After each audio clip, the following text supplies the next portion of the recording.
जी आपने देखा विजन 2040। इससे पहले भी हम शो में अपने आपको बता चुके हैं कि विजन 2040 एक्चुअली है क्या, और आज के शो में हम बात करेंगे कि विजन 2040 में जो एजुकेशन और स्किल डेवलपमेंट के ऊपर बात करेंगे, किस तरह से ये कमांडर साहब का जो विजन है एक तालीम को फ़रोग़ देने का, वो 2040 में कैसे पाकिस्तान की हेल्प करेगा। तो हमारे साथ हैं रिटायर्ड कमांडर मोहम्मद जाकिर साहब, जो कमांडर बिल्डर्स के CEO भी हैं, तो उनको वेलकम कहते हैं मिलकर। अस्सलाम वालेकुम।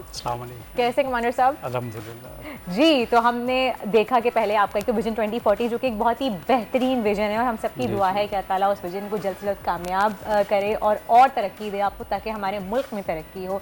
लेकिन विजन 2040 में तालीम का जो निज़ाम आप बेहतर बनाना चाहते हैं और तालीम को फ़रोग़ देना चाहते हैं, लोगों की स्किल डेवलपमेंट भी काम करना चाहते हैं, तो उस पर कैसे रोल प्ले करेगा विजन 2040 आपका?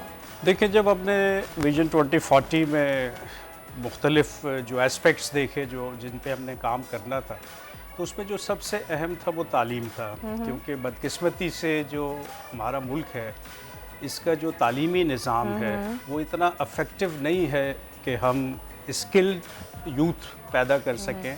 यानी कि क्लियर हो जाता है कि आप यहाँ के तालीमी निज़ाम से मुतमईन नहीं है? नहीं, बिल्कुल नहीं है। देखें, इवन श्रीलंका, बांग्लादेश, वो हमसे बहुत आगे जा रहे हैं। ठीक है, देखिए, तालीम के साथ तरबियत बहुत अहम है, ये लाजिम व मलजूम है। अगर आपने अच्छा इंसान ना बनाया तो उस तालीम का कोई फ़ायदा नहीं है, उन डिग्रियों का कोई फ़ायदा नहीं है। अगर आपने बच्चे में स्किल नहीं पैदा किया, ठीक है, अगर आपने अखलाकियात उसकी नहीं, अगर आपने किरदार साजी नहीं की, अगर आपने उसको ग्रूम नहीं किया as a good human being, तो फिर तो तालीम बेकार है। तो हमने जो सबसे ज़्यादा फोकस हमारे सिटी में किया है कि जो भी वहाँ लोग आएंगे उनके बच्चों को हम ग्रूम करेंगे, और 3 एस्पेक्ट्स हम एक साथ पैरेलल लेके चल रहे हैं: तालीम, तरबियत और स्किल डेवलपमेंट। अब इसमें तीनों मॉड्यूल अलग अलग हैं। तालीम वही किताबें, वही सिलेबस जो इस वक्त सारा पाकिस्तान में चल रहा है, वहीं से हमने सेलेक्ट करना था। लेकिन अगर सिलेबस वही होगा तो एजुकेशन सिस्टम आप अपने जो आपका विजन है 2040 उसमें बेहतर कैसे होगा? एजुकेशन सिस्टम की मैं बात करें, करिकुलम आप सेम रखेंगे? देखिए, वो तो हमारी मजबूरी है ना, तो उसको सेम रखना, क्योंकि देखें बोर्ड तो वही है, क्योंकि उसी बोर्ड में अपीयर होना है। कैम्ब्रिज की अलग चल रही है, मैट्रिकुलेशन की अलग चल रही है, और एक बुक्स लॉबी सिस्टम एक अलग है, इसको अक्सर अपने शो में डिस्कस करते रहते हैं। बिल्कुल बिल्कुल ठीक है। देखिए, किताबें बहुत ज़्यादा मैटर नहीं करती, लेकिन आपका जो सिस्टम है, जिस सिस्टम में, जिस एनवायरनमेंट में आप बच्चे को परवान चढ़ा रहे हैं, वो ज़्यादा मैटर करता है। अब क्यों कैडेट कॉलेजेस से निकले हुए बच्चे बेहतर परफॉर्म करते हैं? क्यों? क्योंकि वो एक बेहतर सिस्टम में परवरिश पाते हैं। किताबें तो उनकी भी वही होती हैं, ठीक है ना। तो इसलिए यहाँ पे जो हमने सिस्टम रखा है, जो हमने डिसिप्लिन रखा है कि हमारी हर क्लास में कैमरा ज़रूर होता है। मतलब बच्चे नकल का या चीटिंग का कोई कॉन्सेप्ट नहीं है, ठीक है। बिल्कुल ऑल टाइम मॉनिटरिंग है, और हर बच्चा जो है सिवाय वॉशरूम के, वो जहाँ भी है हम उसको मॉनिटर कर रहे हैं और रिकॉर्ड कर रहे हैं, ठीक है। इससे क्या होता है कि डिसिप्लिन्ड एनवायरनमेंट है पूरा, और सिर्फ स्कूल में नहीं, पूरे कमांडर सिटी में बच्चा जहाँ जहाँ मूव कर रहा है, जिस गली में, जिस पार्क में, जिस प्लेग्राउंड में, वहाँ उसकी मॉनिटरिंग हो रही है, ठीक है। तो पूरा city is like a cadet college, एक कंट्रोल्ड एनवायरनमेंट है, और ये बहुत ज़रूरी है आजकल की यूथ के लिए, क्योंकि बाहर हमने देखा है कि बहुत बेरप्ट सिस्टम है। ड्रग्स बहुत ज़्यादा आ गए हैं हमारे यूनिवर्सिटीज़ में, और उसमें जो बच्चों को स्पॉइल कर रहे हैं। यंगस्टर्स में तो इतनी कॉमन हुई है, यूनिवर्सिटीज़ में नहीं, कॉलेजेस से स्टार्ट हो गई है अनफॉर्चुनेटली। नहीं, स्कूल्स में हैं बहुत सारे स्कूल स्टूडेंट्स जो आई नो के वहाँ पे ये प्रॉब्लम्स आए हैं। तो हम बच्चों को प्रॉपर मॉनिटर कर रहे हैं, उनकी करैक्टर बिल्डिंग कर रहे हैं, उनको स्किल डेवलपमेंट, इसलिए हमारा हर एजुकेशनल इंस्टीट्यूट जो है वो स्किल डेवलपमेंट सेंटर है। उसमें हम बिजनेस स्किल बच्चे को सिखाते हैं, और मेरा ये दावा है कि इंशाल्लाह कमांडर सिटी का हर बच्चा बिजनेस करेगा, वो जॉब देगा, वो जॉब नहीं करेगा, वो जॉब देगा to rest of Pakistan and to rest of the world. क्योंकि इस वक्त देखें, जॉब्स हमारे 31% नौजवान इस वक्त जॉबलेस है। नारे बड़े और बड़े हमने हाई-फाई सुने। डिग्रीज उनके पास जी हैं, जी जी लेकिन जी। उसके बाद भी लेकिन अनफॉर्चुनेटली वो जॉबलेस है। देखिए, जब तक मास्टर्स पीएचडी किए हुए लड़के जो हैं उनको वो बहुत अफसोस से कहना पड़ा कि ठेला लगाना पड़ा, लेकिन काम कोई छोटा बड़ा नहीं होता। लेकिन इतने पैसे दे के अगर आप एक डिग्री लेते हैं कमांडर साहब और उसके बाद आप रोडों पे धक्के खाएं तो इट्स रियली देखिए, ये सब गवर्नमेंट पॉलिसीज़ होती हैं जो जॉब क्रिएट करती हैं। आप इंडस्ट्रीज़ लगाएं, आप ऐसे मतलब स्किल डेवलपमेंट सेंटर्स बनाएं जहां बच्चों को स्किल सिखाएं। अब मैं इलेक्ट्रिशियन भी बना रहा हूँ, मैं मैकेनिक्स भी बना रहा हूँ, मैं प्लम्बर भी बना रहा हूँ, मैं बिल्डर भी बना रहा हूँ। ये सारे कोर्सेज़ हमने डिज़ाइन कर लिए और इस वक्त हमने शुरू कर दिए हैं। अभी बिल्डर का तो हमने कोर्स ये तकरीबन तीसरा बैच हमने अभी पास आउट किया है।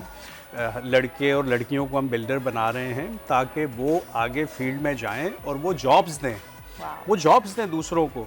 तो यही हम क्लास 5 से, जब बच्चा थोड़ा सा मैच्योर हो जाता है, क्लास 5 से ऊपर तमाम बच्चों के लिए ये लाजमी होगा कि वो बिज़नेस करें। उसके लिए हम सैटरडे बाज़ार लेके आ रहे हैं। और सैटरडे को हम बिज़नेस डे कर रहे हैं कि हर सैटरडे को बच्चा पढ़ाई नहीं करेगा, उसका संडे ऑफ है, एंजॉय करे। Saturday is business day.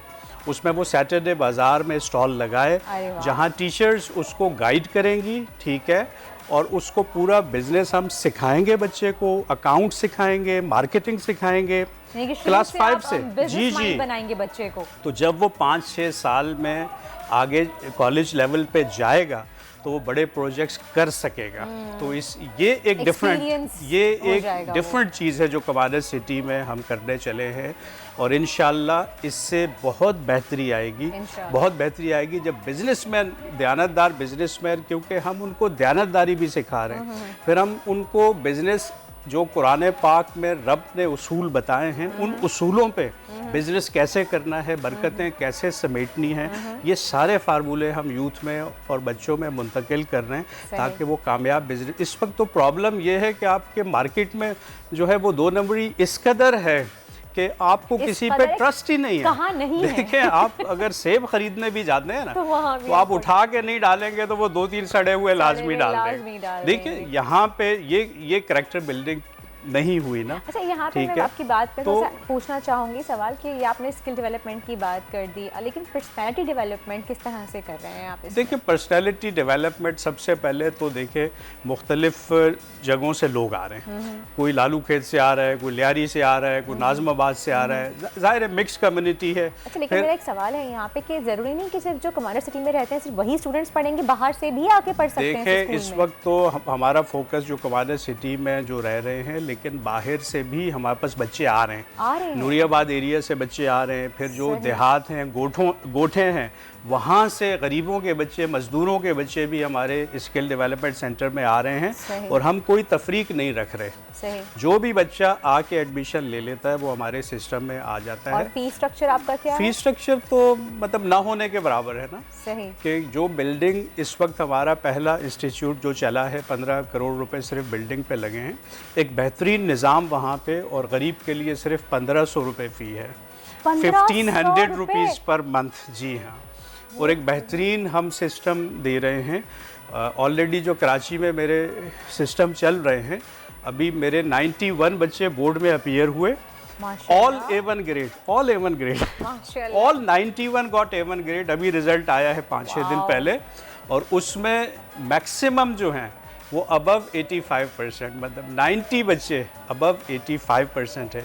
90 बच्चे अबव 85% हैं। ये अभी रिसेंट रिजल्ट है। और 91 स्टूडेंट्स को एक स्टैंडर्ड पे आगे लेके जाना, क्योंकि हम किसी को पीछे नहीं छोड़ते, हम सबको एक साथ बच्चों को लेके चलते एक स्टैंडर्ड पे। चाहे कोई गरीब का बच्चा है, मजदूर का बच्चा है, अमीर का, हाँ अमीर के बच्चे की फ़ी डिफरेंट है, वो 4500 रुपये है। मिडिल क्लास 3000 रुपये फ़ी है, मजदूर के बच्चे की 1500। और जो यतीम बच्चे हैं, जिन बेवाओं को हम फ्री घर देते हैं, बच्चों की एजुकेशन फ्री है, वो फ्री पढ़ते हैं, उनको हम यूनिफॉर्म भी देते हैं, बुक्स भी देते हैं, और भी बहुत कुछ देते हैं। मैं यहाँ पे एक सवाल करना चाहूँगी आपसे, क्या आप रियासत मदीना वाली बात से खान साहब की इंस्पायर्ड हो गए, आपने सिस्टम जो है वो पूरा बनाया है? क्योंकि मुझे सुन के ही वही याद आ रहा है सीरियसली। देखिए, रियासत मदीना तो इंशाल्लाह ये बनेगा, और यही मेरा ख्वाब था कि मैं एक मॉडल बनाऊं रियासत मदीना का, और इसको 2025 में मुकम्मल होना है, जब इसमें 5000 घर और 25,000 लोग बसेंगे। तो ये एक मॉडल मैं पूरे पाकिस्तान को दिखाना चाहता हूँ, रेस्ट ऑफ द वर्ल्ड को दिखाना चाहता हूँ कि देखें ये पॉसिबल है अगर हम एक बेहतरीन सिस्टम इन्फोर्स करना चाहते हैं। अब ये कैमरे, अब 4 दिन पहले एक किसी के घर से मोबाइल चोरी हुआ घर के अंदर से, और हमने 1 घंटे में चोर पकड़ लिया। अच्छा, ठीक है, तो ये कैसे हुआ? मतलब हर जगह तो कैमरे लगे हुए हैं, वो सारी मूवमेंट्स लोगों की देखी, कौन घर में दाखिल हुआ, कौन निकला, हमने फ़ौरन चोर पकड़ लिया। तो ये कोई मुश्किल काम नहीं है, पूरी दुनिया में ऐसा होता है कि एक मॉनिटरिंग सिस्टम होता है, और ये कैमरे ये कोई इतना महंगे नहीं हैं। लेकिन मुझे समझ नहीं आती कि क्यों कराची जैसे बड़े शहर में हम आज तक ये नहीं कर सके। अब वारदातें कितनी बढ़ गई हैं, लेकिन हमें पता ही नहीं चलता कौन आया छीन के ले गया। ठीक है, हालांकि ये कोई मुश्किल काम नहीं है। तो कम से कम एक सेफ़ सिटी इस मुल्क में होना चाहिए ना, ताकि अगर कोई तंग आए तो वो किसी ऐसी जगह मूव करना चाहे तो उसके पास एक ऑप्शन होनी चाहिए। तो इसीलिए हम ये एक सिटी बना रहे हैं, सेफ सिटी, जिसके अंदर प्रोस्पेरिटी भी है, इकोनॉमिक ग्रोथ भी है, कैरेक्टर बिल्डिंग भी है। हम सब कुछ वो देना चाहते हैं जो हम सबका ख्वाब है कि होना चाहिए। सबका ख्वाब है। बात जाकिर साहब वही आती है कि मेन आपका ऑर्गेनाइज्ड एक मॉनिटर्ड सिस्टम होना चाहिए। तो इसके लिए कोई भी चीज़ इम्पॉसिबल नहीं है, बस आपकी करने की सच्ची नीयत और लगन होनी चाहिए। Okay, thank you so much commander साहब, बहुत बहुत शुक्रिया। ये एक ऐसा ख्वाब है जिस पे हम सब दुआ करते हैं और उम्मीद करते हैं कि जल्द से जल्द पूरा। इसी के साथ ही एक ब्रेक की जाने बढ़ते हैं। ब्रेक का वक्त हुआ है, स्टे विद अस।